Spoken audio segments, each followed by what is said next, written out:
Abu Nawas dalam kesehariannya dikenal sangat sederhana. Ia tak menyimpan barang-barang berharga di rumahnya. Sebab setiap kali mendapat hadiah dari Raja Harun ar-Rasyid, ia selalu membaginya dengan orang di sekitarnya yang membutuhkan. Tak sedikit pun uang yang dibelanjakan untuk membeli barang-barang berharga. Ia hanya menyisakan uangnya untuk makan dan kebutuhan dasar lainnya.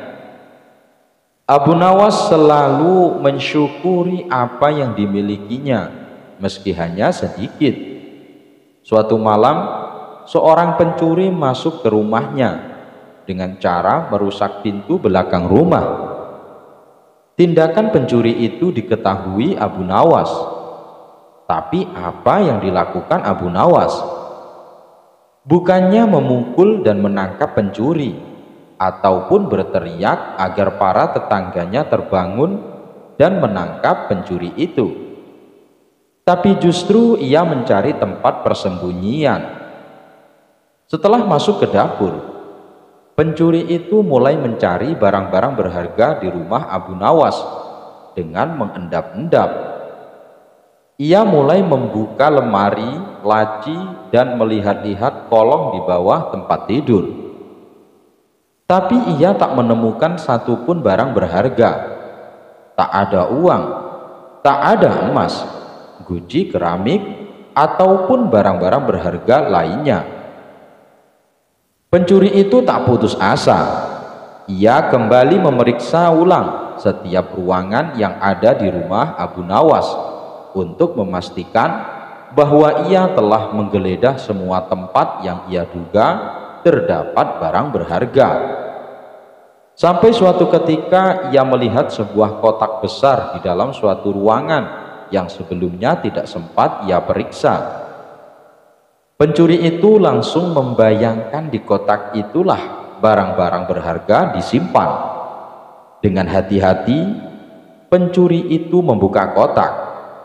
Tapi betapa kagetnya ketika yang ada di dalam kotak itu adalah Abu Nawas, yang tak lain si pemilik rumah. Abu Nawas pun terkaget-kaget. Secara spontan, pencuri itu bertanya, "Hei, apa yang kamu lakukan di dalam kotak ini?" "Saya bersembunyi dari kamu," jawab Abu Nawas. "Kenapa begitu?" tanya si pencuri. "Saya malu padamu karena saya tak memiliki apa-apa untuk diberikan kepadamu. Itulah kenapa aku bersembunyi di kotak ini," jawab Abu Nawas lagi. Setelah menerima jawaban seperti itu, pencuri itu dengan hati kecewa meninggalkan rumah Abu Nawas.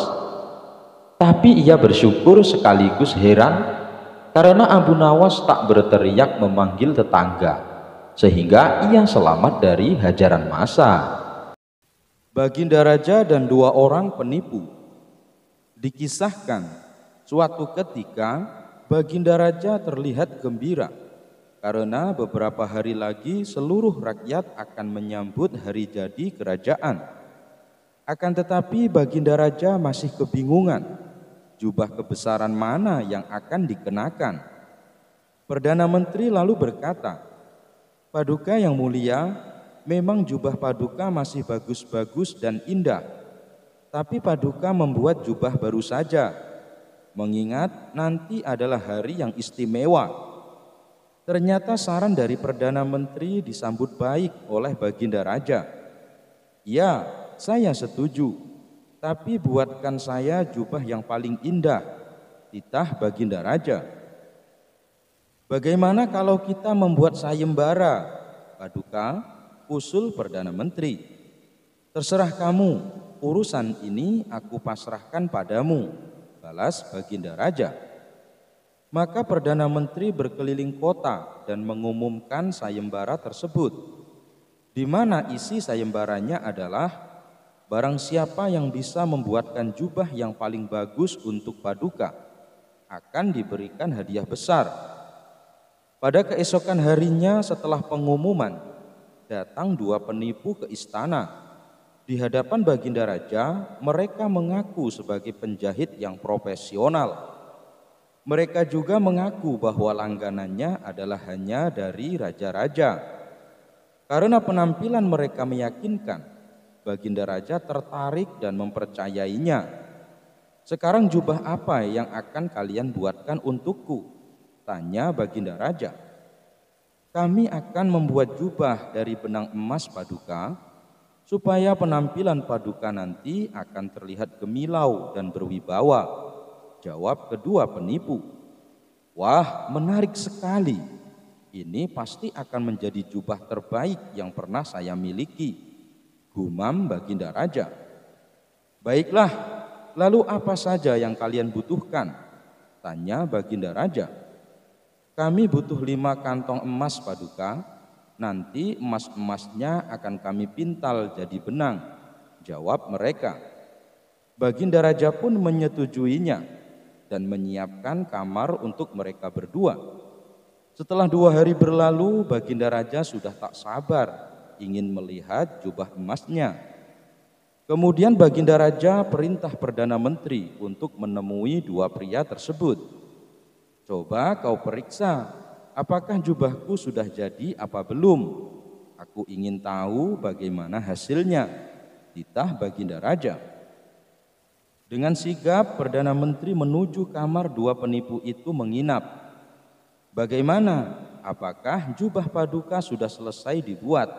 tanya Perdana Menteri. "Ini jubahnya Tuan Menteri. Bagaimana menurut Anda?" jawab mereka sambil menunjuk arah lemari yang kosong. Perdana Menteri hanya terdiam. "Mana jubahnya? Aku tidak melihat apa-apa," batin Perdana Menteri. "Wahai Tuan Menteri, sebagai orang yang bijaksana, Anda pasti bisa melihat jubah indah ini." Namun Perdana Menteri masih kebingungan. Tidak ada jubah di dalam lemari. Ia pun hanya menganggukkan kepala dan segera menemui Baginda Raja. "Bagaimana jubah baruku?" tanya Baginda Raja penasaran. "Lebih baik Paduka lihat sendiri, biar Paduka sendiri yang menilai," jawab Perdana Menteri dengan gugup. Karena penasaran, Baginda Raja segera menemui kedua pria tersebut. Saat Baginda bertanya jubahnya, mereka pun menjawab dengan hal yang sama. "Lihatlah Paduka yang mulia, jubahnya sangat indah dan menawan. Sebagai raja yang bijaksana, tentu Paduka yang mulia bisa melihatnya." Hal ini juga membuat raja kebingungan. Pasalnya, ia tidak melihat jubah yang tergantung di lemari. Kemudian Baginda Raja menoleh ke arah Perdana Menteri untuk meminta pendapatnya. Perdana Menteri pun hanya menganggukkan kepala dan mengatakan jubah tersebut sangatlah indah. "Wahai Paduka, berhubung jubahnya sudah jadi, apakah yang mulia bersedia memakai jubah ini?" tanya mereka. Baginda Raja pun melepaskan pakaiannya, sementara kedua penipu itu membantu mengenakan jubahnya.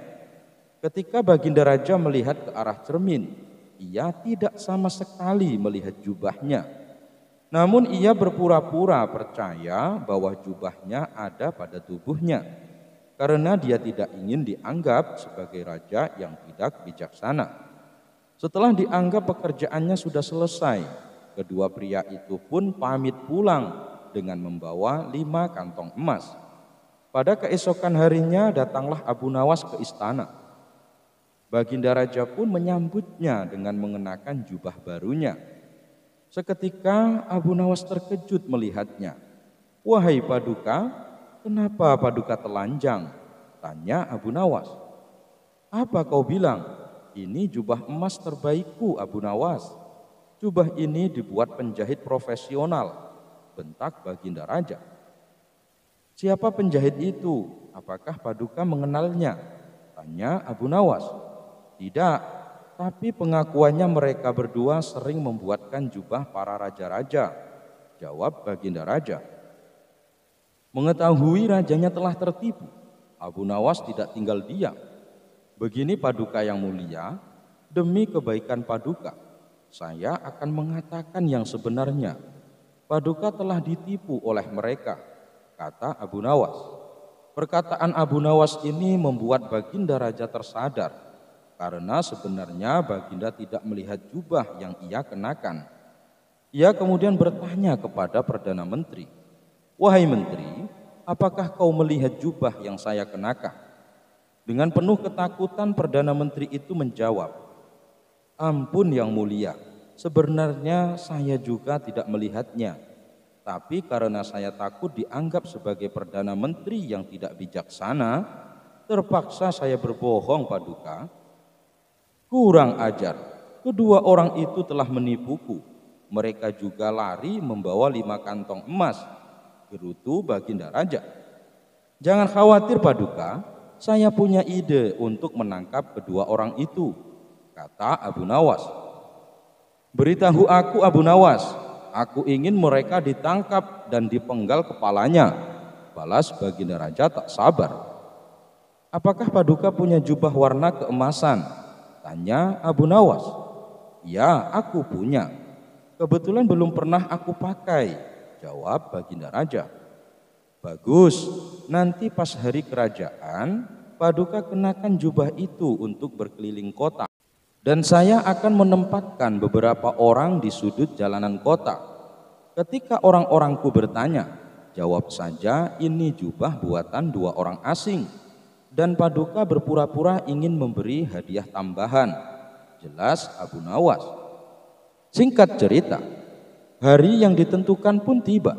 Dengan tampilan yang berwibawa, Baginda dan rombongannya berkeliling kota dengan mengenakan jubah warna emasnya. Masyarakat pun berbondong-bondong melihat pawai tersebut. Kala itu kota Baghdad sangat ramai dan meriah.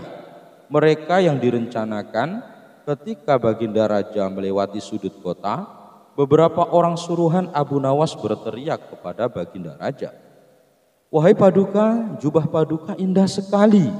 Baginda Raja membalas, "Ini jubah buatan 2 orang asing dan saya ingin memberinya hadiah tambahan," kata Baginda Raja dengan bangganya. Begitulah seterusnya, setiap melewati sudut kota, Baginda membalas perkataan yang sama.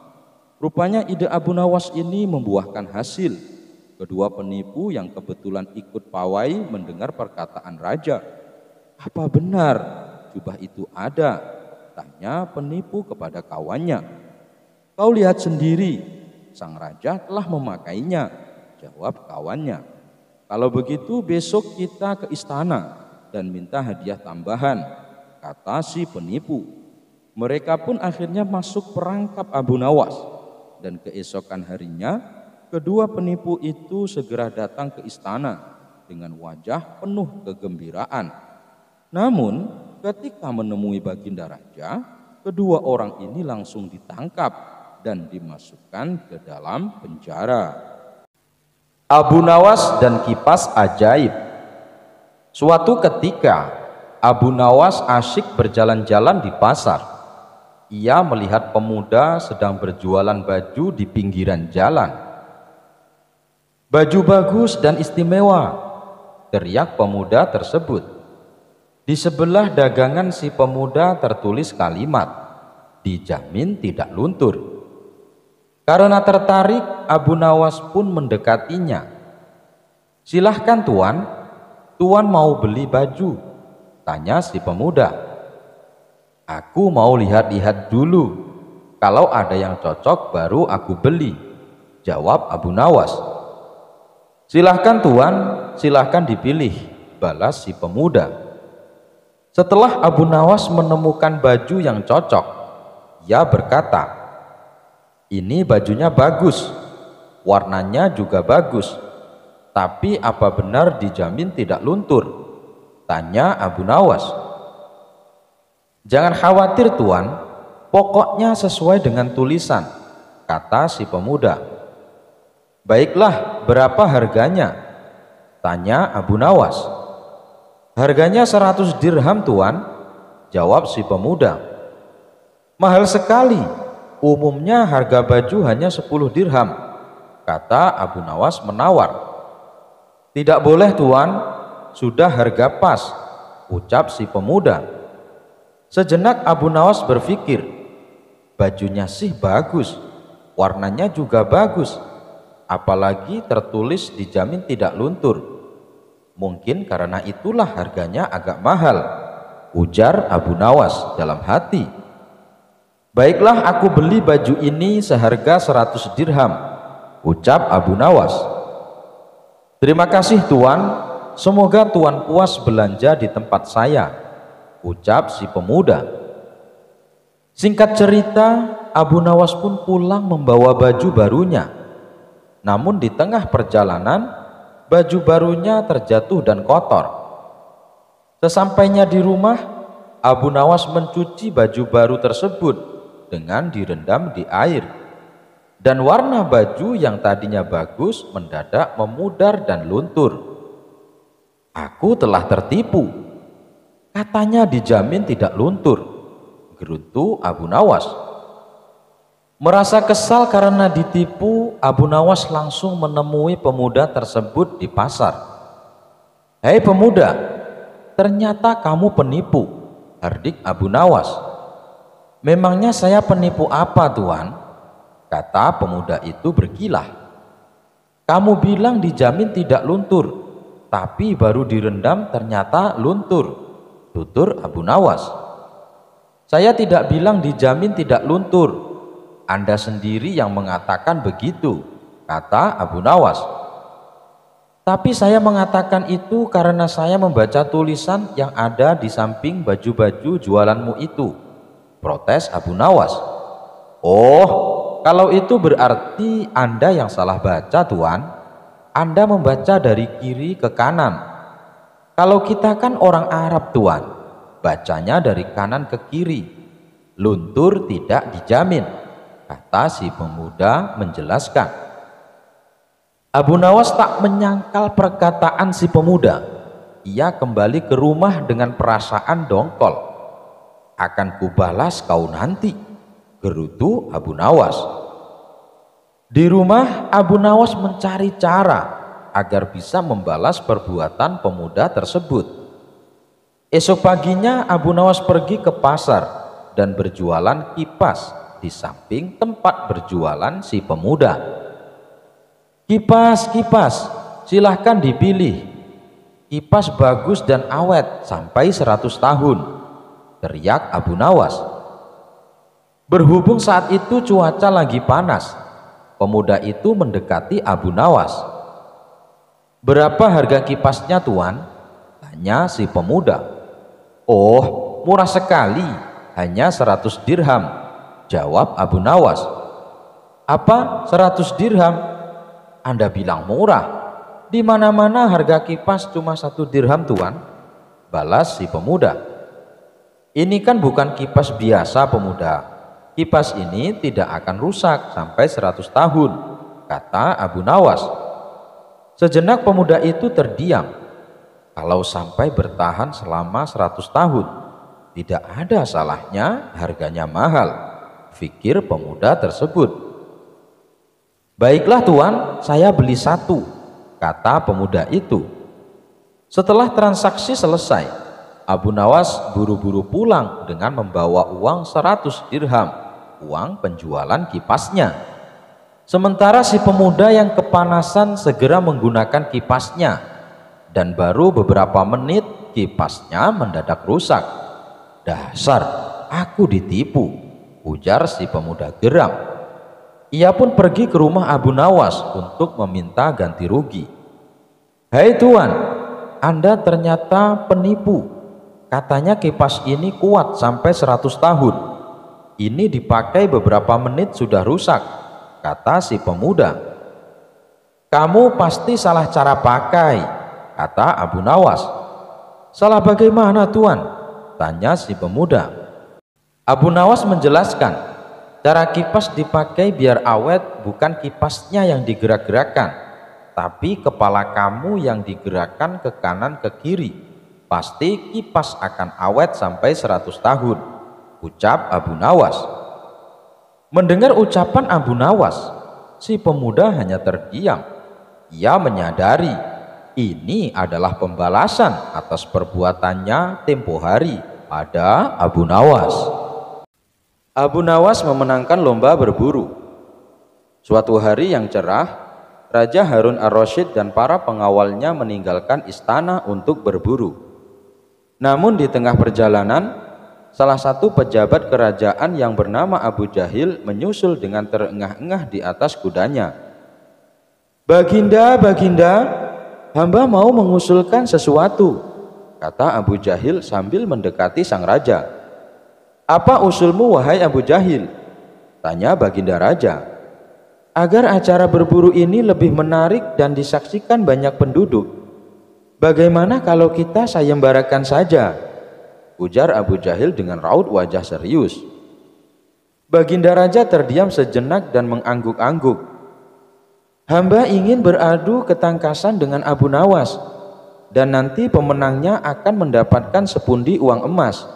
Tapi kalau kalah, hukumannya adalah dengan memandikan kuda-kuda istana selama 1 bulan," tutur Abu Jahil meyakinkan Baginda Raja. Akhirnya sang raja menyetujui usulan Abu Jahil tersebut. Hitung-hitung sayembara itu akan memberikan hiburan kepadanya. Maka dipanggillah Abu Nawas untuk menghadap kepadanya. Abu Nawas pun segera menghadap Raja Harun. Ia diberi petunjuk panjang lebar oleh Baginda Raja. Pada awalnya Abu Nawas menolak sayembara tersebut karena ia tahu bahwa semua ini adalah akal licik dari Abu Jahil yang ingin menyingkirkannya dari istana. Tapi Baginda Raja Harun memaksa dan Abu Nawas tidak bisa menolak. Abu Nawas berpikir sejenak. Ia tahu kalau Abu Jahil sekarang diangkat menjadi pejabat istana. Ia pasti mengerahkan semua anak buahnya untuk menyumbang seekor binatang buruannya di hutan nanti. Namun karena kecerdikannya, Abu Nawas tersenyum riang. Abu Jahil yang melihat perubahan raut muka Abu Nawas menjadi penasaran dibuatnya. Mana mungkin Abu Nawas bisa mengalahkan dirinya kali ini, pikir Abu Jahil dalam hati. Akhirnya Baginda menggiring mereka di tengah alun-alun istana. Raja dan seluruh rakyat menunggu siapa yang akan menjadi pemenang dalam lomba berburu. Trompet tanda mulai adu ketangkasan pun telah ditiup. Abu Jahil segera memacu kudanya secepat kilat menuju hutan belantara. Anehnya, Abu Nawas justru sebaliknya. Dia dengan santainya menaiki kudanya sehingga para penonton banyak yang berteriak. Menjelang sore hari, tampaklah kuda Abu Jahil memasuki pintu gerbang istana. Ia pun mendapat sambutan meriah dan tepuk tangan dari rakyat yang menyaksikannya. Di sisi kanan dan kiri kuda Abu Jahil tampak puluhan hewan yang mati terpanah. Abu Jahil dengan tersenyum bangga memperlihatkan semua binatang buruannya di tengah lapangan. "Aku, Abu Jahil, berhak memenangkan lomba ini. Lihat, binatang buruanku banyak. Mana mungkin Abu Nawas mengalahkanku?" teriaknya lantang yang membuat para penonton semakin ramai bertepuk tangan. Tidak berapa lama kemudian terdengar suara kaki kuda Abu Nawas. Semua orang menertawakan dan meneriakinya karena Abu Nawas tak membawa satu pun binatang buruan di kudanya. Tapi Abu Nawas tidak tampak gusar sama sekali. Ia malah tersenyum dan melambaikan tangan.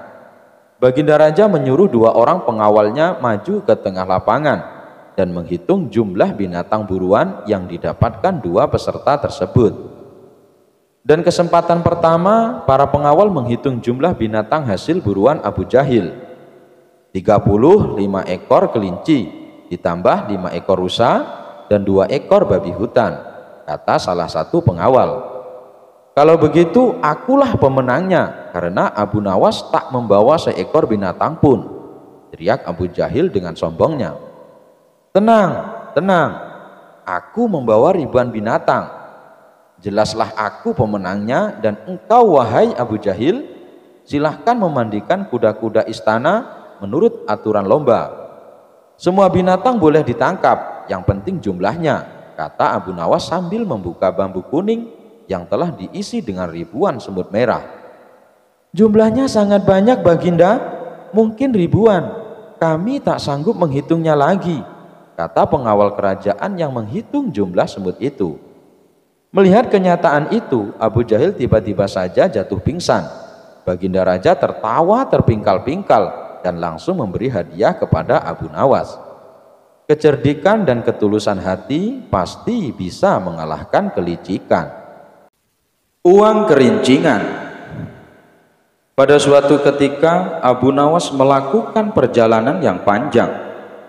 Pada hari itu perutnya belum terisi makanan sedikit pun, sehingga tak heran kalau dia merasakan keroncongan dengan amat sangat. Namun dia memeriksa kantong uangnya, dia hanya menemukan beberapa keping uang. Sementara perjalanannya masih jauh. Bila uang itu digunakan untuk membeli sesuatu, nanti ongkos perjalanannya tidak akan terbayar. Walaupun tubuhnya lemas karena belum makan seharian, Abu Nawas tetap melangkahkan kakinya, meskipun langkahnya gontai. Pada saat melihat kedai yang ramai pembeli, Abu Nawas tak kuasa untuk tidak memasukinya. Dari bilik dapur terlihat mengepul asap makanan yang sangat lezat. Abu Nawas langsung menghirup aroma masakan itu dengan kuat-kuat. Dari aromanya, Abu Nawas sudah membayangkan sajian yang lezat untuk dirinya. Hal itu diulanginya berkali-kali hingga Abu Nawas puas. Setelah Abu Nawas sudah merasa cukup puas dengan aroma masakan yang dihirupnya, dia pun pergi meninggalkan kedai tadi. Dengan senyuman yang tipis, dia keluar dari kedai tersebut. Tapi belum jauh dia melangkahkan kakinya meninggalkan kedai itu, tiba-tiba terdengar teriakan dari si pemilik kedai. "Hai, mau kemana? Bayar dulu," teriak pemilik kedai. Mendengar teriakan itu, Abu Nawas menghentikan langkahnya. Dengan tenang sekali dia menghadapi si pemilik kedai. Meskipun dia cukup keheranan kenapa pemilik kedai menghentikan langkahnya, padahal dia tidak makan ataupun minum barang sedikit pun di kedai itu. "Enak saja main nyelonong pergi, bayar dulu baru boleh pergi," kata pemilik kedai. Kemudian Abu Nawas menganggukkan kepala tanda setuju dengan kata-kata pemilik kedai. Dengan santainya Abu Nawas merogoh kantong uangnya. Selang beberapa lama, tapi uangnya tidak segera diberikan kepada pemilik kedai. Malah Abu Nawas bermain-main dengan uang recehnya dengan cara mengocok kantong uangnya. Lama-kelamaan suaranya uang receh terdengar kerincing-kerincing. "Ayo, mana uangnya? Kamu harus bayar," teriak pemilik kedai. "Baik, ini bayarnya," kata Abu Nawas sambil mengocok kembali uang recehnya, sehingga timbul suara kerincing-kerincing. "Loh, mana uangnya? Dari tadi cuma mendengar suaranya saja," kata pemilik kedai yang semakin geram. Kemudian Abu Nawas menjawab, "Itu tadi bayarnya, aku bayar pakai suaranya saja. Karena di kedaimu aku hanya dapat baunya saja." Mendengar jawaban itu, si pemilik kedai hanya bisa tersenyum dengan malunya. "Hehe, ada-ada saja si pemilik kedai ini. Bagaimana bisa orang hanya mencium aroma masakan dari balik kedai kok disuruh membayar? Tapi pintar juga, Abu Nawas membayarnya pakai suaranya saja, tidak dengan uang." Abu Nawas kerjai tabib palsu. Suatu hari di depan rumah Abu Nawas ada seorang tabib yang amat sombong. Setiap hari ratusan pasien datang untuk berobat. Mereka datang karena penasaran melihat banner iklannya tertulis, "Dengan obat darinya semua penyakit bisa disembuhkan." Suatu ketika keponakan Abu Nawas jatuh sakit. Abu Nawas pun membawanya ke tabib tersebut. Sampai 3 kali ke tempat sang tabib itu, keponakannya tak kunjung sembuh. Alhasil Abu Nawas mulai curiga bahwa tabib itu adalah seorang penipu.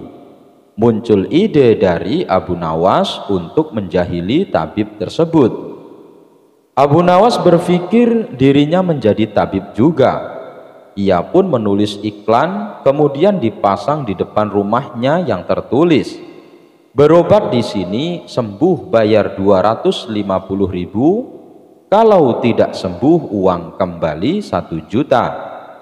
Pengunjung yang mau datang ke tabib yang melihat iklan tersebut akhirnya berbalik arah ke rumah Abu Nawas. Si tabib mulai heran mengapa hari ini tidak ada pasien datang ke rumahnya. Untuk mengobati rasa penasarannya, tabib tersebut keluar rumah dan melihat di depan rumah Abu Nawas. Ternyata banyak orang yang datang.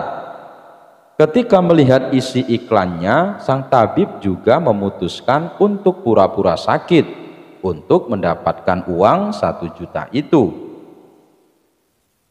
"Saya mau berobat," kata si tabib. "Anda kan tabib, kenapa datang berobat ke sini?" tanya Abu Nawas. "Di tempat saya tidak ada obat untuk penyakit saya," jawab si tabib. "Ya sudah, ngomong-ngomong Anda sakit apa?" tanya Abu Nawas. "Lidah saya tidak bisa merasakan apa-apa atau mati rasa. Apakah Anda bisa mengobati?" keluh tabib. "Tentu bisa. Sebentar, saya kasih obatnya," ujar Abu Nawas. Abu Nawas mengambil obat tetes yang terbuat dari perasan lemon yang sangat asam. "Ini obatmu," kata Abu Nawas sambil memberikan air perasan lemon. "Boleh saya minum?" tanya tabib. "Silahkan," jawab Abu Nawas santai. "Asem, ini bukan obat, ini cuma air jeruk," kata tabib sambil mengernyitkan dahi merasakan asamnya air tersebut. Abu Nawas pun nyengir. "Berarti kamu sudah sembuh dari penyakitmu, karena lidah kamu sudah tidak mati rasa lagi. Mana ongkosnya?" tagih Abu Nawas. Tak puas dengan kegagalannya, besoknya tabib datang lagi kepada Abu Nawas dan berpura-pura sakit lagi. Ia berharap Abu Nawas tidak bisa menyembuhkannya dan mendapatkan uang 1 juta itu. "Saya sakit lagi," keluhnya. "Sakit apakah?" tanya Abu Nawas. "Hilang ingatan," jawab si tabib. "Baik, tunggu di sini, saya ambilkan obatnya." Abu Nawas beranjak dari tempat duduknya. Dia mengambil obat yang sama dengan kemarin. "Loh, kok obatnya masih sama dengan yang kemarin?" kata tabib heran. "Selamat, berarti Anda sudah tidak hilang ingatan lagi. Mana ongkosnya?" Abu Nawas nyengir lagi melihat si tabib kalah untuk kedua kalinya. 2 kali gagal, tabib tidak juga menyerah. Ia berencana untuk datang lagi berharap Abu Nawas tidak bisa menyembuhkannya. Pada hari-hari ketiga, tabib datang lagi ke rumah Abu Nawas. "Saya sakit lagi," kata si tabib. "Sakit apa lagi?" tanya Abu Nawas. "Mata saya tidak bisa melihat," jawab sang tabib. "Apakah Anda buta?" tanya Abu Nawas. "Ya," tabib membenarkan. "Maaf, untuk saat ini kalau buta saya tidak bisa menyembuhkan. Mungkin saya akan belajar lagi," jawab Abu Nawas sedih. "Berarti saya dapat hadiahnya 1 juta itu," ujar tabib langsung girang. "Tentu Anda dapat hadiahnya. Ini uangnya 1 juta saya kasih di amplop," kata Abu Nawas menyerahkan amplop tersebut. "Terima kasih, berarti Anda tidak berbohong," kata tabib begitu gembira. "Saya tidak berani berbohong. Coba itu uangnya dihitung," pinta Abu Nawas. "Kok uang ribuan 10? berarti cuma 10.000, kata tabib kaget setelah membuka amplopnya. Bagaimana kamu tahu? Tanya Abu Nawas santai. Tabib itu menjawab dengan nada marah. Matamu, emang saya buta? Kurang ajar, katanya geram. Selamat, berarti Anda sudah sembuh. Mana ongkosnya? Hahaha, ujar Abu Nawas tertawa terpingkal-pingkal. Sang tabib kaget dan pulang dengan rasa malu yang tak terkira. Cara Abu Nawas membagi kambing. Suatu hari datanglah 3 orang desa menghadap Sultan Harun ar-Rasyid di istana. Sultan Harun ar-Rasyid yang waktu itu sedang duduk berbincang-bincang dengan para pejabat tinggi, langsung saja mempersilahkan ketiga orang itu untuk masuk. Setelah 3 orang itu membungkuk, salah seorang di antara mereka berkata, "Ampun beribu ampun Baginda, karena kami telah mengganggu perbincangan Baginda dengan para pejabat yang lain." "Tidak, kalian tidak mengganggu. Kami malah senang dengan kedatangan kalian. Memangnya ada apa kalian menghadapku? Adakah persoalan yang ingin kalian sampaikan?" tanya Baginda Raja. "Begini Baginda Raja, saya Ahmad mempunyai 2 ekor kambing betina. Zulfikar mempunyai 1 ekor kambing jantan, sedangkan Zubair tidak mempunyai kambing, karena Zubair yang setiap hari harus bekerja mengembalakan kambing. Apabila ketiga kambing itu beranak pinak, maka pembagian keuntungannya juga telah kami sepakati, yakni saya mendapat separuh dari jumlah kambing, Zulfikar memperoleh 1/3 dari jumlah kambing, sedangkan Zubair yang mengembala dan merawat mendapat bagian 1/8-nya, terang Ahmad. "Lantas apakah kambing itu sekarang telah beranak pinak?" tanya Baginda Raja. "Benar Baginda, ketiga kambing itu sekarang sudah berjumlah menjadi 23 ekor. Karena itu kami sekarang ingin membaginya sesuai dengan kesepakatan kami dulu. Tapi ternyata kami kesulitan untuk membaginya. Karena itulah kami ke sini untuk memohon pertolongan Baginda Raja," terang Ahmad. Membagi 23 ekor kambing sesuai perjanjian tentu tidak mudah. Bayangkan, bila Ahmad memperoleh pembagian separuh dari kambing-kambing itu, maka Ahmad sebenarnya mendapat bagian 11 ekor lebih setengah kambing. Sedangkan Zulfikar memperoleh pembagian 1/3, seharusnya mendapatkan 7 ekor lebih 2/3 kambing. Sementara Zubair mendapatkan 1/8-nya, yang berarti 2 ekor kambing lebih 7/8 kambing. Baginda Raja Harun ar-Rasyid tampaknya berpikir keras untuk memecahkan masalah tersebut. Bahkan para pejabat yang hadir di tempat tersebut juga tak sanggup memecahkan permasalahan itu. Karena orang yang hadir di tempat tersebut tak ada yang bisa memecahkan masalah itu. Akhirnya Baginda Raja Harun ar-Rasyid terfikir untuk mengundang Abu Nawas yang cerdik untuk ke istana. Setelah Abu Nawas sampai di istana, ia pun langsung bertanya masalah yang terjadi. Mereka bertiga kemudian menceritakan ulang kronologi kebingungan tersebut. "Wah, itu masalah kecil Baginda. Insya Allah saya akan membantu mencarikan jalan keluarnya," kata Abu Nawas. "Tolong bawakan kambing itu masuk semuanya." Setelah ke-23 ekor kambing tersebut dituntun masuk istana, Abu Nawas lalu menghitung kembali jumlah kambing. Sesudah kambing itu dihitung dan benar jumlahnya 23 ekor, Abu Nawas lantas berpikir keras menemukan solusi dari masalah pelik tersebut. Tak lama kemudian, "Izinkan saya meminjam kambing Baginda." "Seekor saja," kata Abu Nawas. "Nah, sekarang saatnya saya akan membagi kambing tersebut sesuai dengan porsi kalian saat perjanjian," kata Abu Nawas setelah menambahkan kambing milik Harun ar-Rasyid. Ahmad yang berhak memperoleh separuh kambing, maka boleh mengambil 12 ekor. Sedangkan engkau Zulfikar yang memperoleh bagian sepertiganya, maka boleh mengambil dengan 8 ekor. Kata Abu Nawas memerintahkan. Terakhir Zubair yang memperoleh bagian 1/8-nya, maka engkau berhak mengambil bagian 3 kambing. Sisa 1. Karena saya tadi meminjam 1 ekor kambing milik Baginda Raja, maka ini saya kembalikan lagi kambing tersebut. Masing-masing telah mendapatkan bagiannya. Mereka pun berterima kasih dan kembali ke kediaman masing-masing. Perkara yang muskil itu akhirnya dapat ditemukan solusinya berkat kecerdasan Abu Nawas. Meskipun dalam hal ini ada yang dirugikan, namun mereka semua senang. Akhirnya Abu Nawas memperoleh hadiah uang emas dari Baginda Raja Harun ar-Rasyid berkat kecerdikannya. Abu Nawas kalahkan perampok dengan kurma busuk. Al-Kisah, beredar kabar ada sebuah desa yang menyimpan harta karun.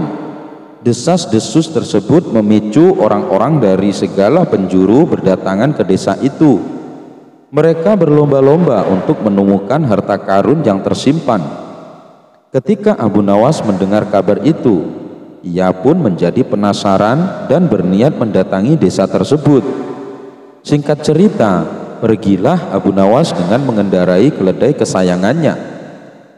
Setibanya di desa itu, ternyata ada kawan Abu Nawas yang merupakan penduduk setempat.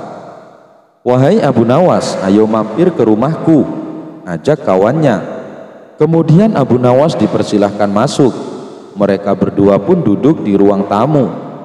Kesempatan ini lalu digunakan Abu Nawas untuk bertanya tentang rumor yang beredar. "Apa benar di desamu terdapat harta karun?" tanya Abu Nawas. "Aku sendiri kurang yakin Abu Nawas, tapi anehnya banyak orang-orang luar berdatangan kemari dan itu sangat mengganggu ketentraman desa ini," jawab kawannya. "Kenapa memangnya?" tanya Abu Nawas. "Rata-rata mereka datang secara berkelompok. Berbagai tempat di desa ini yang sudah tertata rapi telah diacak-acak mereka hanya demi ambisi mendapatkan harta karun," jawab kawannya. "Jadi menurutmu harta karun itu memang tidak ada?" tanya Abu Nawas memastikan. "Sepertinya memang tidak ada. Kalaupun ada, tentu penduduk desa ini yang lebih dulu menemukannya," jawab kawannya. "Oh begitu. Lalu mengenai orang-orang luar yang berdatangan kemari, kenapa penduduk sini tidak melarangnya?" tanya Abu Nawas. "Bagaimana mungkin Abu Nawas? Mereka datang dengan jumlah yang tak kalah banyak. Dan yang aku dengar, besok akan ada kelompok pemburu harta karun yang juga akan datang kemari," kata kawannya memberitahu. Mendengar hal itu, Abu Nawas pun akhirnya berniat membantu kawannya agar desa yang ditinggalinya kembali menjadi tentram. Dengan akal cerdiknya, Abu Nawas membuat siasat untuk mengelabuhi kelompok pemburu harta karun yang akan datang ke desa itu. Dengan peralatan sederhana, Abu Nawas membuat petunjuk-petunjuk palsu yang mengarahkan para pemburu harta karun ke tempat-tempat yang tak masuk akal. Misalnya, ia membuat tanda-tanda yang menunjukkan bahwa harta karun terpendam di bawah sumur tua atau di bawah pohon-pohon tua yang lapuk. Hal ini ia lakukan agar mereka tidak merusak teman-teman desa yang sudah tertata rapi. Pada keesokan harinya, datanglah kelompok pemburu harta karun dengan jumlah yang lumayan banyak. Mereka yang percaya dengan petunjuk-petunjuk tersebut dengan penuh semangat mencarinya. Dan setelah mereka berusaha keras, mereka hanya mendapatkan kekecewaan karena harta karun yang mereka cari sama sekali tidak ditemukan. Sementara itu, Abu Nawas dengan ceria mengamati dari kejauhan sambil menikmati pertunjukan yang ia buat sendiri. Ketika para pemburu harta karun menyerah, mereka pun akhirnya meninggalkan desa dan kini desa tersebut kembali tenang. Tapi ketenangan mereka tidak berlangsung lama. Beberapa hari kemudian, desa itu menjadi gempar oleh berita tentang kedatangan sekelompok penjahat yang juga akan mencari harta karun. Kelompok penjahat ini mengetahui bahwa petunjuk-petunjuk yang Abu Nawas buat adalah petunjuk palsu untuk mengelabuhi para pemburu sebelumnya. Abu Nawas sadar kalau dia dan penduduk desa dalam bahaya. Ia lalu mengumpulkan warga setempat untuk merencanakan siasat yang baru. Di hadapan mereka, Abu Nawas bertanya, "Di desa ini mana tempat yang paling angker?" Para warga menjawab, "Di gedung tua yang kosong. Di sana dihuni oleh jin yang sangat kejam. Tempatnya di dekat sungai ujung desa." Abu Nawas kembali bertanya, "Apa yang bisa membuat jin itu ngamuk?" Mereka menjawab, "Buah kurma yang busuk. Apabila disebarkan di dalam gedung itu, dia pasti akan ngamuk, karena menurutnya itu adalah penghinaan bagi dirinya."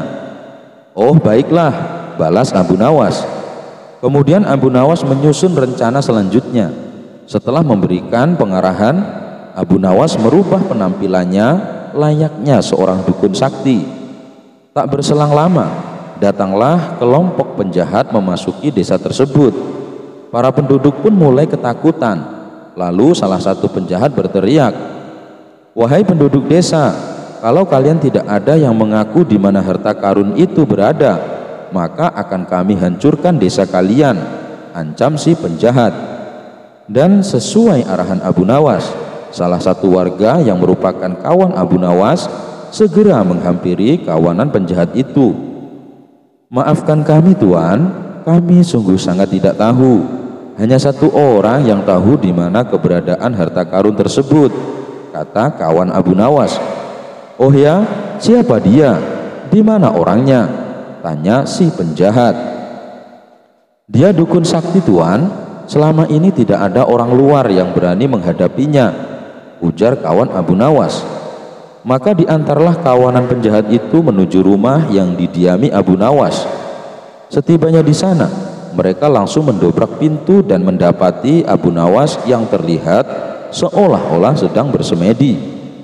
Sambil mengacungkan pedangnya, ketua penjahat itu berkata, "Hei orang tua bodoh, aku sama sekali tidak takut padamu. Beritahu aku di mana harta karun itu berada, atau aku tebas kepalamu dengan pedang ini," ancam ketua penjahat. Dengan penuh ketakutan dan tubuh gemetaran, Abu Nawas menjawab, "Letaknya di sebuah gedung tua di dekat sungai ujung desa. Tapi ada syaratnya, kalian harus menebarkan kurma busuk ini. Tanpa melakukan itu, mustahil harta karun bisa muncul." Ketua penjahat kembali berkata, "Bagus, kau telah memberitahu kami. Tapi kalau kau sampai berbohong, aku akan kembali ke sini untuk menebas batang lehermu," ancamnya.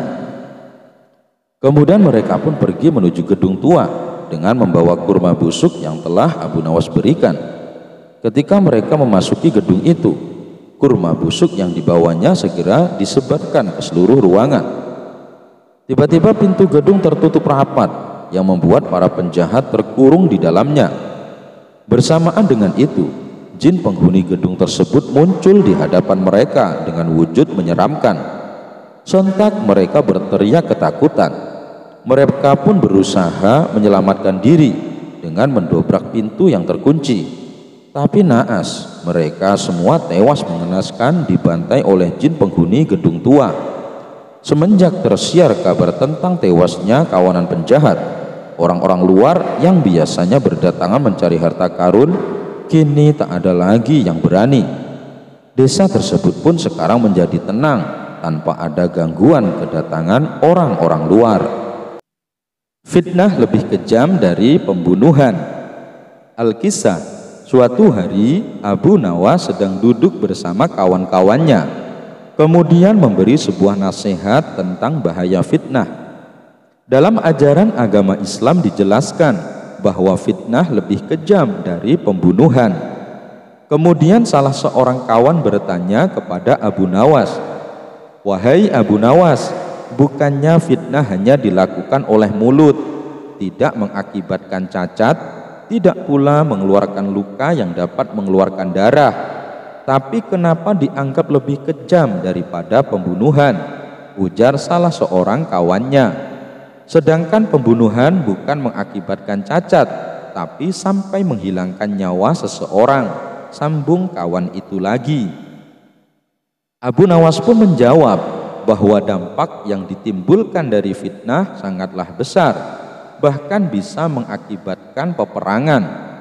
Kawan Abu Nawas yang bertanya itu makin penasaran dengan penjelasan tersebut. Masa sih Abu Nawas, bisakah kau buktikan ucapanmu itu? Aku sendiri tidak pernah mendengar kisah tentang bahayanya sebuah fitnah, tanya kawan Abu Nawas. Abu Nawas lalu menerangkan sebuah kisah yang pernah diceritakan oleh Hammad bin Salamah radhiyallahu anha. Dahulu ada seorang saudagar kaya ingin membeli budak. Pergilah dia menemui sang penjual. Saat akan memilih budak itu, ia mendapati rata-rata memiliki cacat dan sudah tua. Namun ada satu budak yang masih muda, badannya bersih dan tidak memiliki cacat. Aku mau budak yang itu saja, kata saudagar kaya tersebut kepada si penjual. Apa tuan yakin? Dia memang masih muda dan tidak cacat, tapi dia adalah budak yang suka fitnah, tutur si penjual. Akan tetapi saudagar kaya itu tidak menghiraukan himbauan dari penjual tadi. Ia tetap membeli budak tersebut. Baru beberapa hari bekerja dengan saudagar kaya, budak itu mulai melakukan kebiasaannya, yaitu menebar fitnah. Budak itu mendatangi istri saudagar kaya. Sesungguhnya suamimu tidak mencintaimu. Ia hendak menikahi wanita lain dan akan menjadikanmu sebagai budak, ujar budak tersebut kepada istri saudagar kaya. Istri saudagar kaya terkejut mendengarnya. Mana mungkin, bagaimana kau tahu? Tanyanya merasa penasaran. Karena setiap kali aku diajak suamimu, ia menemui perempuan yang akan dijadikan istrinya, jawab si budak. Istri saudagar kaya itu pun terlihat gelisah. Dia terdiam sambil menahan sakit di hatinya. Tapi jangan khawatir, aku punya solusi agar suamimu mengurungkan niatnya, kata si budak tersebut. Katakan padaku apa yang harus aku lakukan, tanya istri saudagar itu. Nanti malam saat kau akan tidur dengan suamimu, ambillah pisau. Ketika suamimu terlelap, cukurlah beberapa janggutnya, simpan helaian itu olehmu, maka suamimu akan tergila-gila kepadamu, kata si budak itu. Istri saudagar kaya pun mulai terhasut atas mengikuti saran dari budak baru itu. Sementara si budak gantian mendatangi saudagar. Wahai tuan, sesungguhnya istri tuan telah berselingkuh dengan laki-laki lain dan dia ingin membunuh tuan serta menguasai harta tuan, kata si budak. Itu tidak mungkin, istriku sangat baik dan setia kepadaku, ujar saudagar kaya itu. Kalau tuan tidak percaya, nanti malam tuan lihat sendiri apa yang akan dilakukan oleh istri Anda, ungkap budak itu. Memang nanti malam apa yang akan dilakukan istriku, tanya saudagar kaya. Tuan tidak boleh lengah, pura-pura tidur, tapi jangan tidur sungguhan, kata si budak mewanti-wanti. Rupanya saudagar kaya itu pun terhasut oleh omongan dari budak barunya. Malam pun tiba. Saudagar kaya mengikuti instruksi yang disarankan budaknya tersebut. Saudagar kaya itu pun pura-pura tidur. Sang istri menghampiri dengan membawa sebilah pisau. Saat istrinya akan mencukur janggut saudagar itu, ternyata saudagar mengira sang istri akan membunuhnya.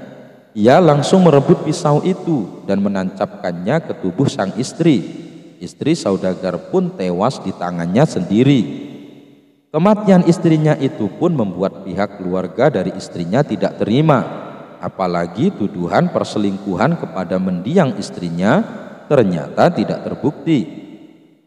Akhirnya pihak keluarga istri dari saudagar kaya itu pun membunuh saudagar tersebut. Namun pihak keluarga dari saudagar kaya itu ternyata tidak terima juga, karena saudagar meninggal dengan cara yang keji. sehingga menyulut peperangan antara dua kubu keluarga, yaitu pihak keluarga istri dan pihak keluarga suami. Sedemikian kejinya perbuatan fitnah itu karena sangatlah membahayakan, sehingga dari kisah ini kawan-kawan Abu Nawas dapat memahami bahaya dari sebuah fitnah. Allahu a'lam bishawab. Abu Nawas menyadarkan majikan yang kikir. Al-Kisah, Abu Nawas pernah bekerja kepada seseorang yang kaya raya. Namun orang tersebut enggan membayar zakat dan bersedekah. Abu Nawas ingin majikannya yang kaya raya itu bertaubat dan membayar zakat. Sehingga Abu Nawas menjalankan akal cerdiknya agar orang kaya tersebut bisa membayar zakatnya dan bertaubat. Pada suatu hari, orang kaya itu memanggil Abu Nawas. Abu Nawas, engkau ini memang orang baik, jujur serta tekun. Tapi tadi kusuruh kamu membeli telur, tapi lambat sekali melaksanakannya. Kalau kusuruh membeli 3 telur, kau tidak membelikannya sekaligus. Engkau pergi ke warung membawa 1 butir telur, dan kemudian kembali lagi ke warung dan membawa 1 butir telur, dan terus seperti itu hingga membeli 3 telur. Kamu pergi 3 kali ke warung, kata orang kaya itu heran dan kesal. Abu Nawas tersenyum dan menjawab, maaf Tuan, saya memang salah. Saya tidak akan mengerjakan hal seperti itu lagi, ucap Abu Nawas. Beberapa hari kemudian, majikan Abu Nawas yang kaya raya itu jatuh sakit, dan ia pun menyuruh Abu Nawas memanggil tabib. Ternyata Abu Nawas tidak hanya membawa tabib, tapi juga membawa beberapa orang lainnya. Majikan Abu Nawas yang tengah berbaring itu bertanya, aku hanya menyuruhmu memanggil tabib. Beberapa orang itu siapa? Begini Tuan, tabib biasanya menyuruh meminum obat, jadi saya sekalian membawa tukang obat. Dan tukang obat membutuhkan bahan-bahan obat, jadi saya juga membawa penjual bahan obat-obatan. Sekaligus saya juga membawa penjual arang, karena biasanya obat direbus menggunakan arang, agar saya tidak bolak-balik seperti membeli telur, kata Abu Nawas. Dan mungkin Tuan juga tidak akan sembuh, kemudian meninggal, makanya saya juga membawa tukang penggali kubur, lanjut Abu Nawas. Mendengar penjelasan Abu Nawas, sang majikan kaget dan langsung berdiri karena teringat akan kematiannya. Lalu majikan tersebut menjadi bertaubat dan rajin membayar zakat dan rajin bersedekah. Al-Kisah, suatu hari Abu Nawas mondar-mandir kebingungan disebabkan dia hanya punya waktu 3 hari lagi untuk melunasi semua hutang-hutangnya. Jika tidak mampu melunasinya, dipastikan Abu Nawas akan dipenjarakan dan aset hartanya akan disita oleh kerajaan Khalifah Harun ar-Rasyid. Abu Nawas harus mencari akal agar aset hartanya yang tersisa tidak disita oleh pengadilan kerajaan. Selama 3 hari 3 malam, Abu Nawas tidak karuan tidur dan makan. Dia berpikir sepanjang hari dan sepanjang malam. Menjelang hari yang ketiga, Abu Nawas berteriak lantang, aha, aku punya akal. Pekik Abu Nawas kegirangan. Abu Nawas segera menemui istrinya dan menceritakan ide briliannya. Apa kamu sudah gila? Pekik istri Abu Nawas terperanjat kaget. Abu Nawas membiarkan keterperanjatan istrinya hanya dengan senyum. Kemudian Abu Nawas membisikkan sesuatu ke telinga istrinya, diiringi seringai senyum sang istri penuh pemahaman. "Baiklah, kalau begitu maumu, aku menurut saja," ujar istrinya mengangguk-angguk. Keesokan harinya, Abu Nawas dipanggil dan dihadapkan di depan persidangan. Khalifah Harun ar-Rasyid sendiri yang menjadi hakimnya. "Hai Abu Nawas, sudah banyak laporan yang mengadukan bahwa kau sudah terlalu banyak hutang dan tidak ada jalan kecuali hartamu yang tersisa itu saja yang akan diambil kerajaan untuk disita dan dilelang. Sekarang sebutkan aset harta kekayaan apa lagi yang masih tersisa? Rumah, tanah, kebun, ternak, toko?" tanya sang khalifah. "Maafkan hamba, duhai baginda raja yang bijak. Hamba tidak memiliki semua yang baginda sebutkan itu. Hamba sekarang telah jatuh miskin," ujar Abu Nawas memelas penuh rasa iba. "Kau jangan berbohong, wahai Abu Nawas. Pihak penuntut umum kerajaan telah mendata semua asetmu yang masih tersisa, dan itu akan kami sita sebagai jaminan," tegas Khalifah Harun ar-Rasyid. "Benar baginda, hamba tidak berbohong. Aset kekayaan itu sudah tidak bukan milik hamba lagi. Hamba sudah tidak punya apa-apa lagi buat disita." "Apa maksudmu, wahai Abu Nawas? Kau jangan mempermainkan persidangan mulia ini. Berkata jujurlah, sebab jika tidak, kau akan dikenakan sanksi yang lebih berat lagi." "Benar baginda, hamba tidak berdusta. Tadi malam setelah mengetahui hamba tidak mampu lagi melunasi hutang-hutang hamba yang dibebankan pengadilan, lalu istri hamba meminta hamba untuk menceraikannya, dan dia meminta agar semua aset harta kekayaan diserahkan atas nama istri hamba. Hamba pun telah menyerahkan semua tanpa tersisa, dan sekarang hamba tak memiliki apa-apa lagi untuk disita." Sang khalifah tercenung. Dia memikirkan bahwa apa yang dilakukan oleh Abu Nawas benar adanya.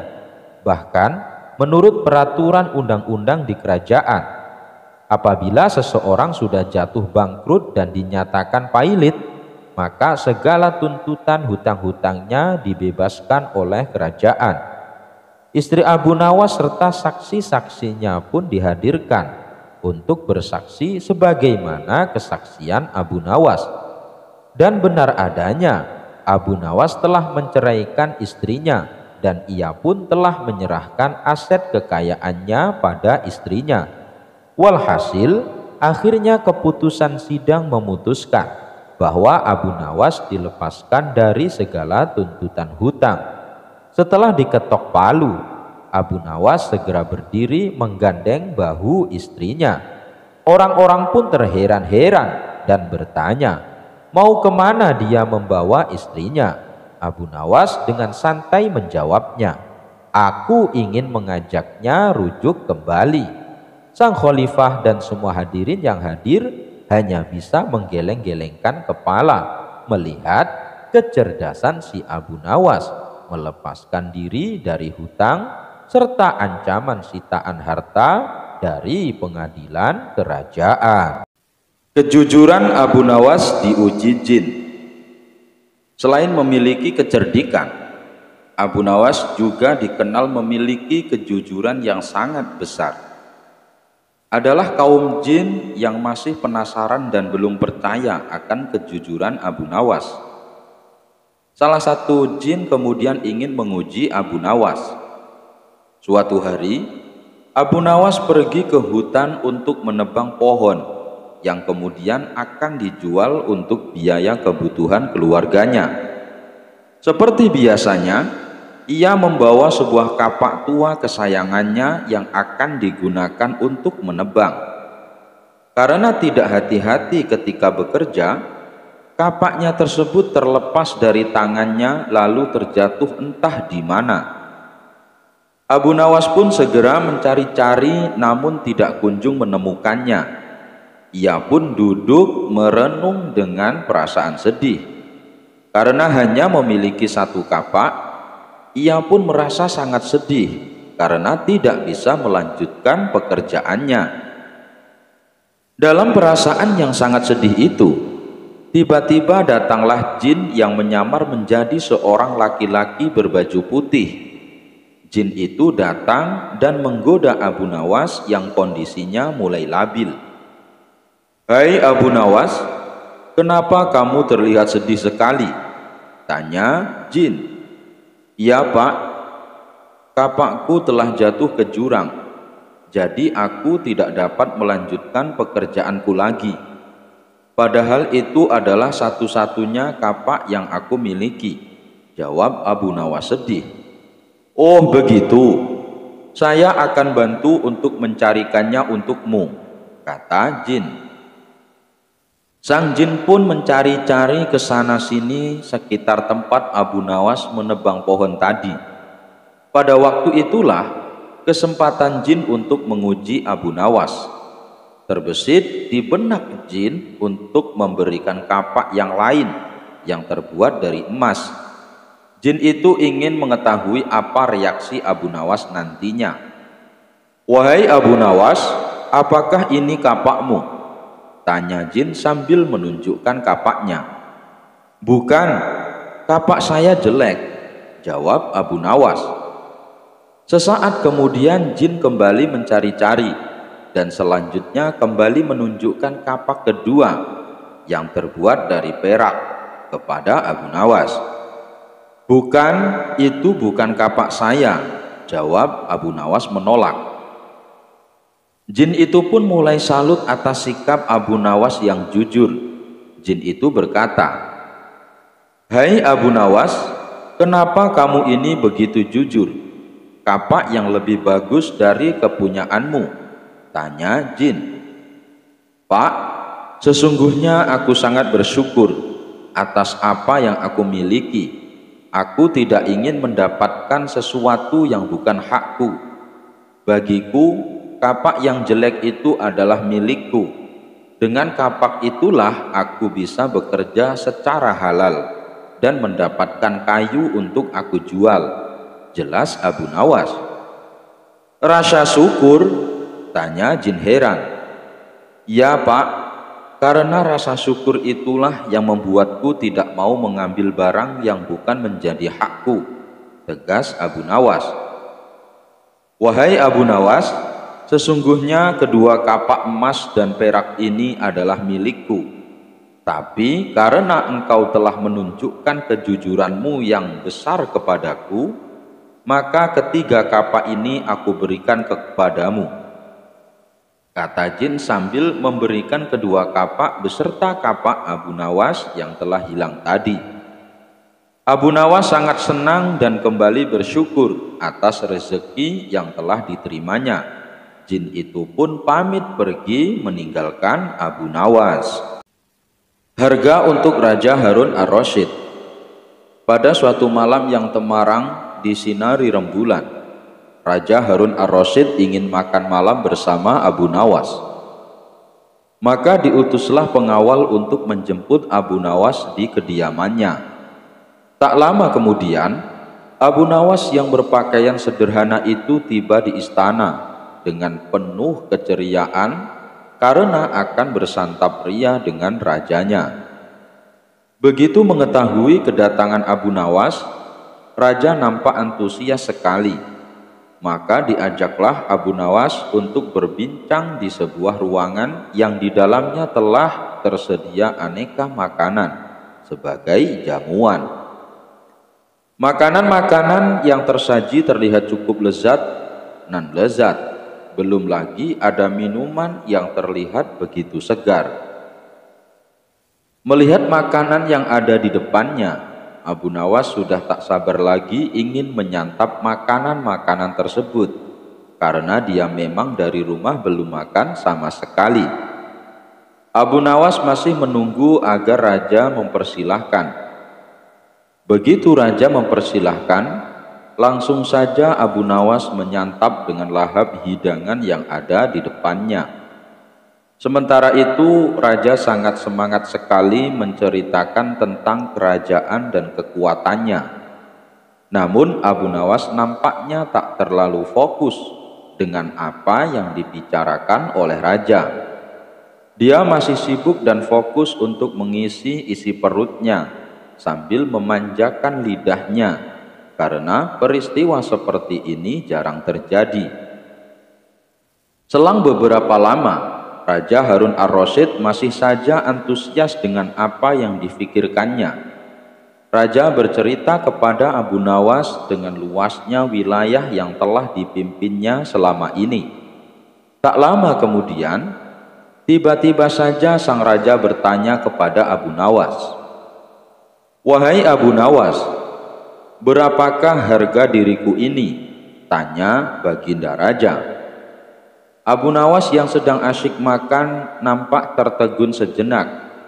Namun dengan santainya dia pun menjawab pertanyaan itu. "Hamba kira mungkin saja sekitar 100 dinar, Paduka yang mulia," jawab Abu Nawas seenaknya. "Terlalu sekali engkau Abu Nawas. Harga sabukku saja 100 dinar, bentak Baginda Raja. "Tepat sekali Paduka yang mulia. Memang yang saya nilai dari diri Paduka hanya sebatas sabuk itu saja," ujar Abu Nawas. Sebenarnya raja cukup gusar juga dengan jawaban Abu Nawas itu. Namun malam itu beliau tidak ingin larut dalam kecerdikan Abu Nawas. Raja berpikir bahwa beliau harus bisa memberikan pelajaran. Raja sadar bahwa beliau kesulitan memberikan pelajaran kepada Abu Nawas kalau temanya beradu kecerdasan. Maka muncul ide, bagaimana kalau tentang ketangkasan. Abu Nawas menjual rajanya. Suatu hari Abu Nawas sangat kebingungan. Bahkan ia hampir putus asa. Sudah 2 hari dapur tidak mengepul asap karena tidak ada lagi barang yang bisa ia jual. Satu-satunya jalan yang bisa dia ambil adalah menjual manusia untuk dijadikan budak. Sebenarnya jika Abu Nawas mau, dia bisa saja menjual teman-temannya. Namun ia tidak tega karena teman-temannya bukan orang kaya, melainkan orang miskin seperti dirinya. Jalan satu-satunya yang bisa dilakukan Abu Nawas adalah menjual manusia. Akhirnya Abu Nawas memutuskan sesuatu yang tidak biasa.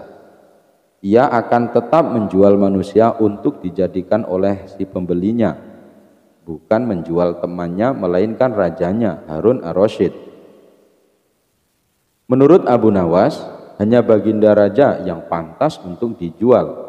Bukankah selama ini Baginda Raja selalu mempermainkan dirinya dan menyengsarakan pikirannya? Maka sudah sepantasnya bagi Abu Nawas untuk menyusahkan Baginda Raja. Abu Nawas mencari cara agar bisa menjual Baginda Raja Harun ar-Rasyid. Ia pun mendapat ide dan menjumpai sang raja. "Ada sesuatu yang amat menarik yang akan hamba sampaikan hanya kepada Paduka yang mulia." "Apa itu wahai Abu Nawas?" tanya Baginda langsung tertarik. "Sesuatu yang hamba yakin belum pernah terlintas di dalam benak Paduka yang mulia," kata Abu Nawas meyakinkan. "Kalau begitu cepatlah ajak aku ke sana untuk menyaksikannya," kata Baginda Raja tanpa rasa curiga sedikit pun. "Tetapi Baginda," kata Abu Nawas sengaja tidak melanjutkan kalimatnya. "Tetapi apa?" tanya Baginda tidak sabar. "Bila Baginda tidak menyamar sebagai rakyat biasa, maka pasti nanti orang-orang akan banyak yang ikut menyaksikan benda ajaib itu," kata Abu Nawas. Karena memiliki keinginan besar dan rasa penasaran yang begitu besar, Baginda Raja bersedia menyamar menjadi rakyat biasa. Melihat penyamaran sang raja berhasil, Abu Nawas dan Baginda Raja berangkat menuju ke sebuah hutan. Setibanya di sana, Abu Nawas mengajak Baginda Raja mendekati sebuah pohon besar dan rindang. Ia pun meminta sang raja untuk menunggu. Sementara itu, ia pergi menjumpai seorang badui yang pekerjaannya menjual budak. Abu Nawas mengajak pedagang budak itu untuk melihat calon budak yang akan dijual kepadanya dari jarak yang agak jauh. Abu Nawas enggan menjumpai sang raja dan merasa tidak tega. Sementara itu, Abu Nawas beralasan calon budak yang akan dijualnya adalah teman dekatnya sendiri. Setelah pedagang budak itu memperhatikan dari kejauhan, ia merasa cocok. Abu Nawas pun membuatkan surat kuasa yang menyatakan bahwa pedagang budak sekarang mempunyai hak penuh atas diri orang yang sedang duduk di bawah pohon rindang itu. Abu Nawas pergi begitu menerima beberapa keping uang emas dari pedagang budak. Baginda Raja masih menunggu Abu Nawas di bawah pohon rindang tersebut. Sampai tibalah pedagang budak menghampiri dirinya. Baginda Raja merasa heran. Mengapa Abu Nawas tidak juga muncul dan mengapa ada orang lain selain dirinya dan Abu Nawas? "Siapa engkau?" tanya Baginda Raja kepada pedagang budak. "Aku adalah tuanmu sekarang," kata pedagang budak itu agak kasar. Tentu saja pedagang budak itu tidak mengenali Baginda Raja Harun ar-Rasyid dalam pakaian yang amat sederhana. "Apa maksud perkataanmu tadi?" tanya Baginda Raja dengan wajah merah padam. "Abu Nawas telah menjual engkau kepadaku dan inilah surat kuasa yang baru dibuatnya," kata pedagang budak dengan kasar. "Abu Nawas menjual diriku kepadamu," kata Baginda makin murka. "Ya," bentak pedagang budak. "Tahukah engkau siapa aku ini sebenarnya?" tanya Baginda geram. "Tidak, dan itu tidak perlu," kata pedagang budak seenaknya. Lalu ia menyeret budak barunya ke belakang rumah. Sultan Harun ar-Rasyid diberi parang dan diperintahkan untuk membelah kayu. Baginda Raja merasa heran dengan semua yang diperintahkan. Ia melihat begitu banyak tumpukan kayu di belakang rumah badui itu, sehingga memandangnya saja Sultan Harun ar-Rasyid sudah merasa ngeri, apalagi harus mengerjakannya. "Ayo kerjakan." Meski ia merasa kebingungan dengan itu semua, Sultan Harun ar-Rasyid mencoba untuk melakukan perintah dari tuan barunya. Sultan Harun ar-Rasyid secara perlahan memegang kayu dan mencoba membelahnya. Namun si badui melihat cara Sultan Harun ar-Rasyid memegang parang merasa aneh. "Kau ini bagaimana? Bagian parang yang tumpul kau arahkan ke kayu, sungguh bodoh sekali." Sultan Harun ar-Rasyid mencoba membalik parang hingga bagian yang tajam terarah ke kayu. Ia mencoba membelah, namun tetap saja pekerjaannya terasa aneh dan kaku bagi si badui. "Oh, beginikah derita orang-orang miskin mencari sesuap nasi, harus bekerja keras lebih dahulu. Wah, lama-lama aku tak tahan juga," gumam Sultan Harun ar-Rasyid. Si badui menatap Sultan Harun ar-Rasyid dengan pandangan heran dan lama-lama menjadi marah.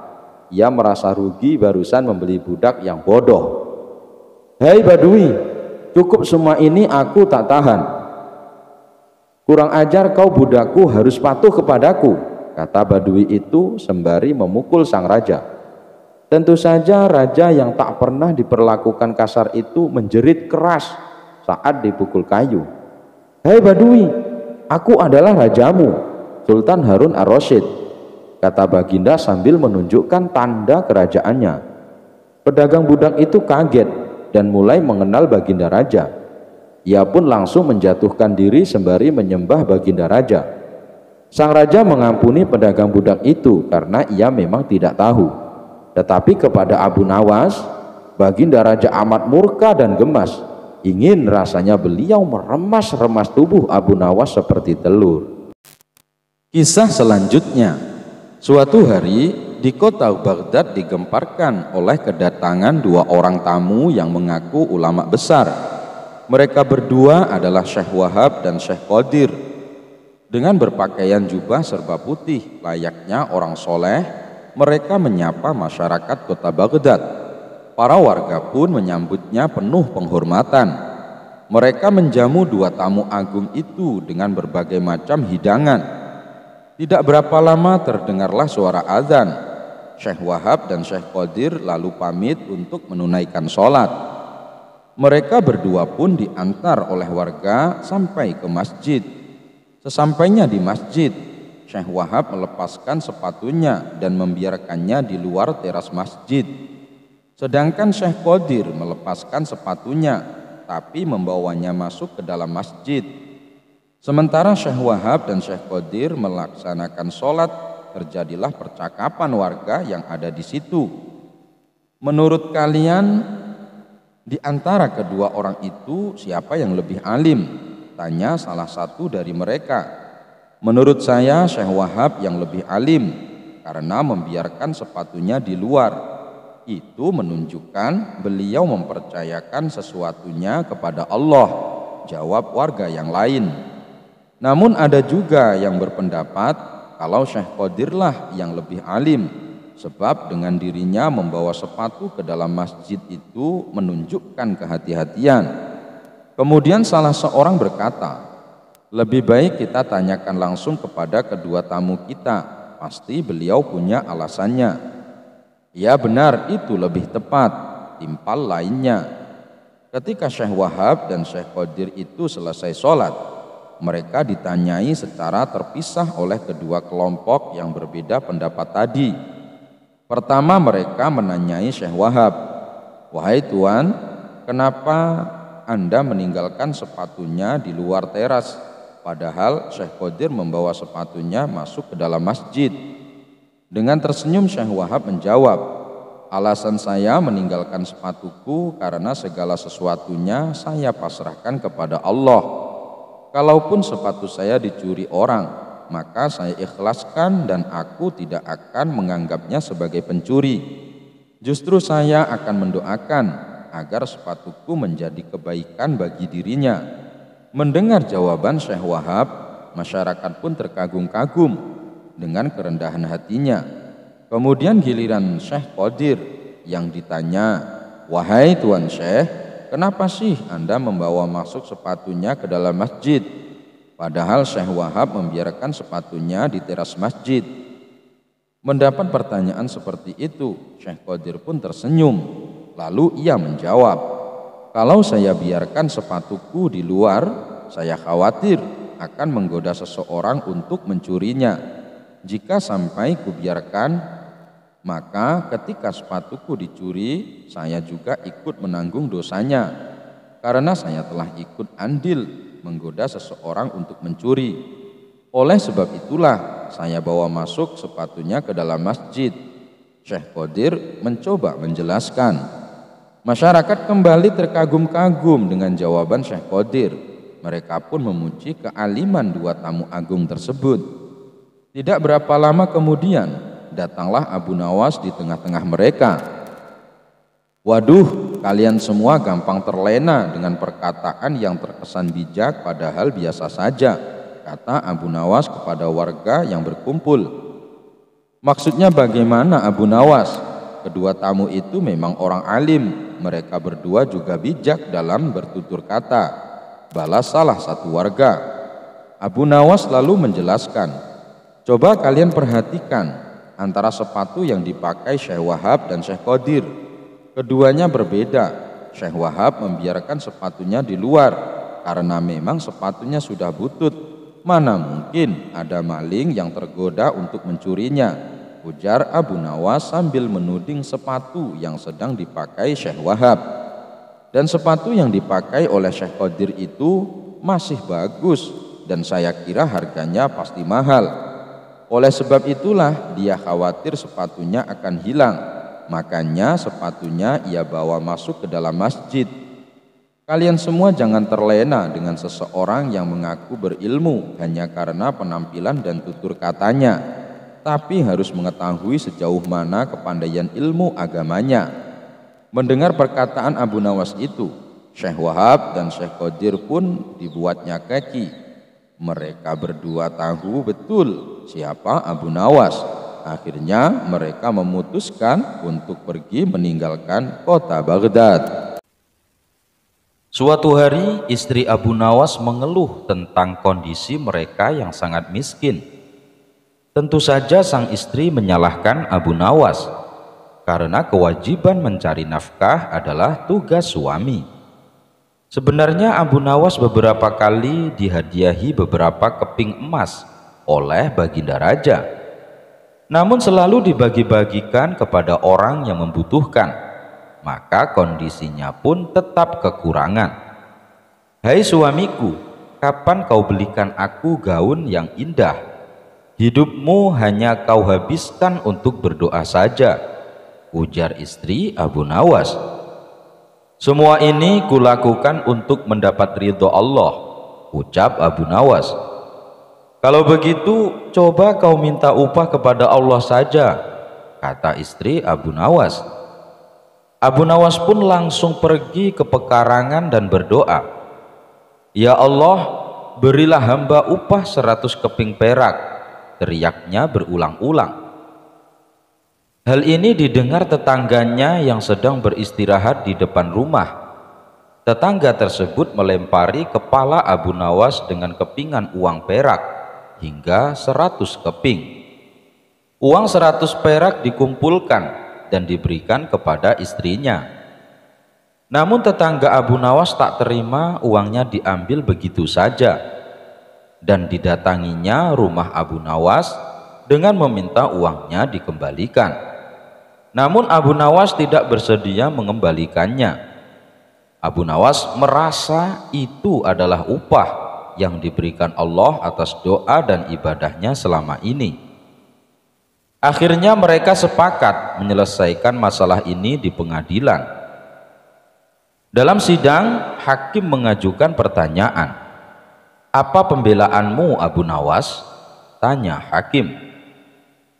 Tetangga saya ini sudah gila Tuan Hakim. Dia pikir semua harta di dunia ini miliknya. Jika dituruti, maka jubah saya, kuda saya, dan semua diakuinya, tutur Abu Nawas. Tapi itu memang milikku, sahut tetangga Abu Nawas. Akhirnya sang hakim memutuskan, si tetangga telah mengganggu kekhusyuan ibadah Abu Nawas dengan melemparinya dengan uang perak. Sebagai hukumannya, uang-uang itu menjadi milik Abu Nawas. Suatu kali Abu Nawas pergi keluar kota untuk menemui sahabat lamanya. Dengan membawa perbekalan seadanya, ia berangkat menuju kota tempat sahabatnya. Singkat cerita, sampailah ia di rumah sahabatnya. Assalamualaikum, ucap Abu Nawas saat mengetuk pintu rumahnya. Saat pintu rumah dibuka, sahabatnya kaget bercampur bahagia. Waalaikumsalam Abu Nawas, apa kabarmu? Jawab sahabatnya sambil memeluk Abu Nawas. Mari silahkan masuk, ajak sahabatnya. Mereka berdua saling melepas rindu dan terlibat perbincangan yang penuh canda tawa. Setelah ngobrol kesana kemari, terdengarlah suara azan asar. Wahai kawan, saya minta izin sholat di rumahmu, pinta Abu Nawas. Oh, silahkan Abu Nawas, saya mau keluar sebentar untuk membeli makanan, balas sahabatnya. Abu Nawas lalu ke kamar mandi untuk berwudu. Tapi saat ia akan melaksanakan sholat, ia bingung di mana letak arah kiblat. Mau bertanya kepada sahabatnya, tapi sahabatnya sedang keluar beli makanan. Abu Nawas mencoba menunggu sahabatnya pulang. Lama sudah ia menunggu. Ternyata sahabatnya tak kunjung datang juga. Akhirnya ia memutuskan sendiri kemana arah kiblatnya. Abu Nawas menggelar sajadahnya dan mulai menunaikan sholat. Tidak berapa lama sahabatnya pun datang. Ia tertawa melihat Abu Nawas sholat menghadap arah kiblat yang salah. Setelah Abu Nawas selesai menunaikan sholat, sahabatnya berkata memberitahu, "Hei Abu Nawas, arah kiblatnya bukan ke situ." Tutur sahabatnya. "Hah? Apakah arah sholatku salah?" tanya Abu Nawas. "Tidak, hanya saja arah sajadah kamu yang salah," jawab sahabatnya. "Kalau begitu tegur saja sajadahku, jangan aku," balas Abu Nawas. Keduanya pun tertawa bersama-sama. "Ya sudah, mari kita sholat berjamaah. Habis itu kita baru makan-makan," ajak Abu Nawas kepada sahabatnya. Kisah penampilan suci. Suatu hari ada seorang rohib berpenampilan layaknya orang suci. Namun ia terlihat kebingungan beberapa kali. Ia mondar-mandir tepat di depan rumah Abu Nawas. Karena merasa kasihan, Abu Nawas lalu menyapanya. "Wahai Tuan, sepertinya Anda bukan orang sini. Siapa Anda?" tanya Abu Nawas. "Ya, saya berasal dari negeri seberang. Saya adalah seorang rohib," jawab orang tersebut. "Rohib? Apa itu rohib?" tanya Abu Nawas. "Rohib itu adalah orang yang bertugas untuk membimbing manusia menuju surga," jawab orang itu kembali. "Oh, tapi dari tadi saya perhatikan Anda terlihat sedang kebingungan. Sudah beberapa kali Anda mondar-mandir tepat di depan rumah saya. Memangnya Anda mau kemana?" tanya Abu Nawas. "Saya mau ke pasar, tapi tidak tahu jalannya," ujar sang rohib. Mendengar jawaban itu, Abu Nawas menahan tawa. "Bagaimana bisa Anda membimbing manusia ke surga kalau arah ke pasar saja Anda tidak tahu?" celetuk Abu Nawas. Mendadak muka sang rohib berubah menjadi sewot. Ia langsung pergi meninggalkan Abu Nawas. Awal mula pertemuan Raja Harun ar-Rasyid dengan Abu Nawas. Kabar tentang kecerdikan Abu Nawas dalam menyelesaikan masalah kian tersebar. Nama Abu Nawas pun mulai dikenal hampir seluruh penduduk Baghdad. Meskipun cara menyelesaikannya sangat unik dan tak lazim, tapi selalu memberikan keputusan yang adil, tidak ada pihak yang dirugikan. Dan cara inilah yang membuatnya semakin dikenal dan dicintai oleh banyak orang.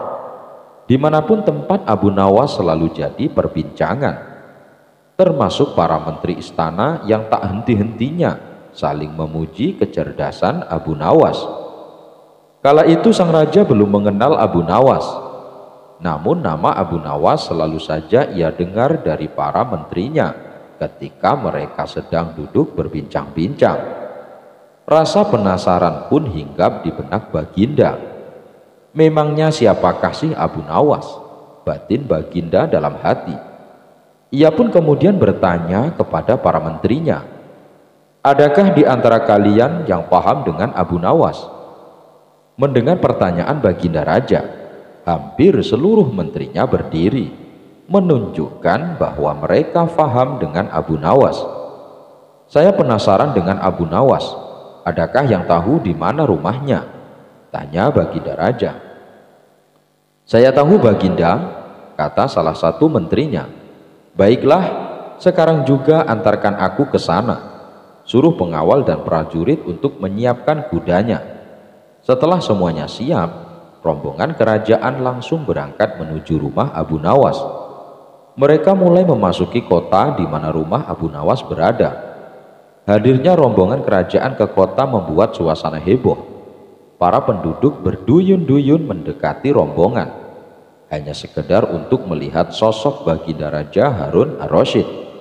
Sementara Abu Nawas yang sedang asik duduk di rumah diberitahu oleh tetangganya kalau raja dan rombongan istana akan mendatangi rumahnya, dan sekarang mereka sudah memasuki gerbang kota. "Ada maksud apa Baginda mulia ingin menemuiku?" tanya Abu Nawas dalam hati. Ia pun segera keluar rumah melihat arakan-arakan rombongan istana dengan melilitkan handuk di kepala layaknya sorban. Abu Nawas berdiri di pinggir jalan bersama orang-orang. Wajarnya kalau sorban bahannya pakai kain, tapi Abu Nawas malah memakai handuk untuk dijadikan sorban. Ya, namanya saja Abu Nawas. Kalau tidak gokil bukan Abu Nawas namanya. Namun justru penampilannya yang nyeleneh inilah yang menyita perhatian sang raja saat rombongan kerajaan melintas di depan Abu Nawas. Sang raja sempat ketawa. Ia pun tertarik dengan penampilannya dan memerintahkan prajuritnya untuk membawa Abu Nawas ke hadapannya. "Siapa kamu?" tanya sang raja.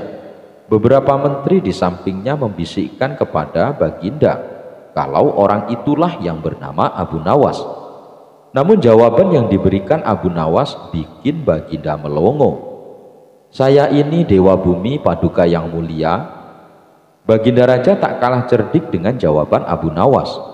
"Nah, lantaran kamu adalah Dewa Bumi, tentunya kamu bisa membesarkan mata prajuritku yang sifit ini. Kalau kamu tidak bisa, kamu akan dihukum pancung." Rupanya Abu Nawas lebih cerdik lagi.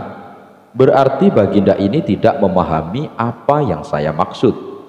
Aku ini Dewa Bumi dan bukan Dewa Langit. Kalau memang Baginda menginginkan agar mata prajurit yang sipit itu jadi besar, seharusnya Baginda meminta pertolongan kepada Dewa Langit. Karena dialah yang mengurus segala masalah dari pusar ke atas. Urusanku adalah segala yang berkaitan dengan bagian pusar ke bawah. Karena aku ini adalah Dewa Bumi, jelas Abu Nawas. Setelah itu Raja Harun berbincang-bincang dengan Abu Nawas. Beberapa lamanya berbincang. Raja sangat terkesan akan kebijaksanaan yang dimiliki oleh Abu Nawas. Beberapa hari kemudian sang raja memerintahkan prajuritnya untuk membawa Abu Nawas ke istana. Sejak saat itulah antara Baginda dan Abu Nawas menjalin keakraban. Abu Nawas sering bolak-balik disuruh ke istana hanya sekedar untuk menghibur Baginda Raja. Suatu hari saat Abu Nawas berada di istana bersama Baginda Raja, Abu Nawas diberi tantangan. Ia harus membagi 5 butir telur secara adil untuk 3 orang. Syaratnya telur tersebut tidak boleh dipecah. Kemudian datanglah istri sang raja membawakan 5 butir telur di hadapan Baginda dan Abu Nawas. "Aku ingin tahu sampai di mana kecerdasanmu. Kamu bagi 5 telur ini untuk kita.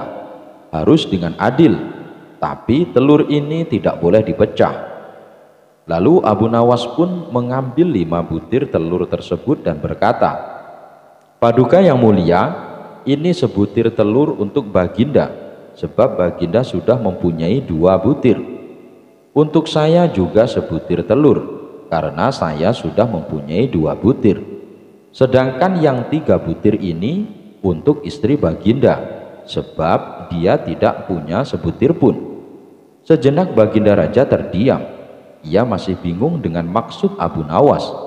Namun begitu sang raja menyadari maksud ucapan Abu Nawas, ia pun langsung tertawa terbahak-bahak bersama sang permaisuri. "Kamu memang cerdas, Abu Nawas.